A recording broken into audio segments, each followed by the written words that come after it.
ہجری۔ ناظرین کرام، ایک شخص بیابان کی طرف نکل گیا، اور جب بیابان میں پہنچا تو اس نے ایک بڑا عجیب سا منظر دیکھا۔ اس نے دیکھا ناظرین کرام کہ ایک درخت ہے، بہت پرانا درخت جس کی جڑیں کئی سو سال پرانی ہیں، اور اس درخت کے نیچے وہ کیا دیکھتا ہے کہ ایک بہت ہی کمزور سا، لاغر سا، بیمار سا سانپ اس درخت کے نیچے بڑی پریشانی اور حسرت اور یاس میں سر جھکائے زمین پر اس طرح سے لپٹا ہوا ہے زمین سے کہ جیسے کچھ ہی دیر کے بعد وہ مر جائے گا۔ وہ یہ منظر دیکھتا رہا، اور دیکھتے دیکھتے اس نے یہ بھی دیکھا کہ تھوڑی ہی دیر کے بعد کہیں سے کوئی چڑیا اڑتی ہوئی آئی اور اس سانپ کے پاس کچھ ڈال کر چلی گئی۔ جب اس نے غور سے دیکھا تو وہ کوئی ایک مرا ہوا کیڑا تھا، اور تھوڑی دیر کے بعد سانپ نے اس کیڑے کو کھا لیا۔ پھر اس نے دیکھا کہ وہی چڑیا اڑتی ہوئی آئی اور اسی سانپ کے پاس کچھ اور کیڑے ڈال کر چلی گئی۔ سانپ ان کو کھاتا رہا، تھوڑی دیر بعد اس میں توانائی آئی اور وہ رینگتا ہوا کسی جانب چلا گیا۔ جب اس شخص نے یہ منظر دیکھا تو اس نے کہا کہ اللہ تعالیٰ نے رزق کا وعدہ تو کر رکھا ہے، اور جب اللہ سبحانہ و تعالیٰ نے رزق کا وعدہ کر رکھا ہے تو پھر میں کیوں رزق کی تلاش میں مارا مارا پھرتا ہوں، بیابانوں میں پھر رہا ہوں، ویرانوں میں پھر رہا ہوں؟ مجھے بھی یہیں پر پڑے رہنا چاہیے، اللہ میرے لیے بھی رزق کا انتظام کر دے گا۔ تو جناب علی اس نے یہی سوچا، اور پھر اس کے بعد وہ وہیں پر پڑ کے رہا، اپنے آپ کو اسی جگہ پر، اسی بیابان میں اس نے رکھ لیا، خود ہی رکھ لیا اپنے آپ کو، اور پھر وہیں پر وہ رہنے لگا۔ ایک دن گزرا، 2 دن گزرے، 3 دن گزر گئے۔ 3 دن گزرنے کے بعد ناظرین کرام، نہ تو کوئی چڑیا آئی اور نہ ہی اسے کچھ کھانے کو ملا۔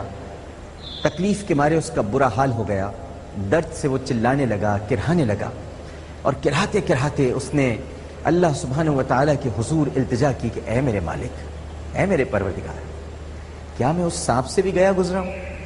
سانپ کو تو چڑیا کے ذریعے کھلا رہا تھا، لیکن مجھے تو کیوں نہیں کھلاتا؟ کوئی میرے لیے کچھ کھانے کو لے کر کیوں نہیں آتا؟ مجھے رزق کیوں نہیں ملتا؟ تو تو رازق ہے، میں مرزوق ہوں، تو خالق ہے، میں مخلوق ہوں، تو پھر اے میرے پروردگار مجھ سے اتنی بے اتنائی کیوں، ایسی بے نیازی کیوں مالک؟ میں تو تیری ہی وجہ سے، تیرے ہی سہارے، تیرے ہی رحم و کرم پر اس بیابان میں آ کر بس گیا تھا کہ تو مجھے رزق دے گا۔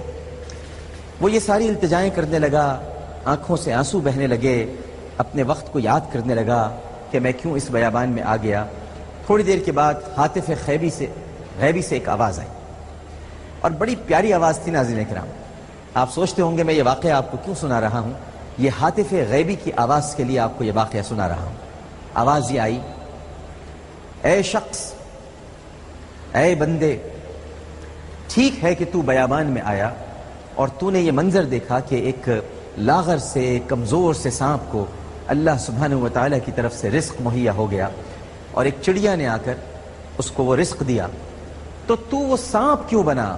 وہ چڑیا کیوں نہ بنی جو دوسروں کو رزق پہنچاتی ہے؟ تو سانپ بن کر یہاں پہ پڑ گیا۔ سبق تو تجھے یہ لینا چاہیے تھا کہ تو وہ چڑیا بنتا جو دوسروں کو دانہ دیتی ہے، دوسروں کے لیے رزق مہیا کرتی ہے ہمارے حکم سے، لیکن تو سانپ بننے پر مصر رہا، تجھے چڑیا بننا چاہیے تھا۔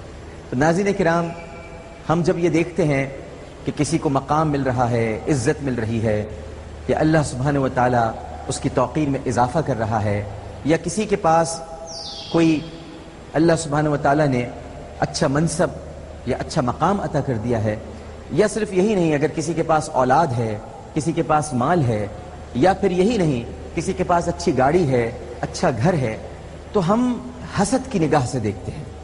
ہم یہ دیکھتے ہیں کہ یہ ہمارے پاس کیوں نہیں ہے۔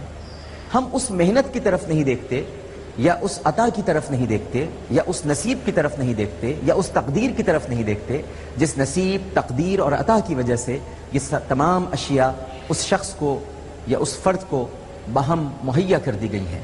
ہمیں بھی وہ محنت چاہیے، ہمیں بھی وہ تقدیر چاہیے، ہمیں بھی وہ نصیب چاہیے۔ یقیناً تقدیر جو لکھ دی گئی وہ لکھ دی گئی، صحیفے لکھ دیے گئے ہیں، قلم سوکھ گئے ہیں، اب کچھ لکھا نہیں جائے گا، لیکن ایک تقدیر معلق ہوتی ہے اور ایک تقدیر مبرم ہوتی ہے۔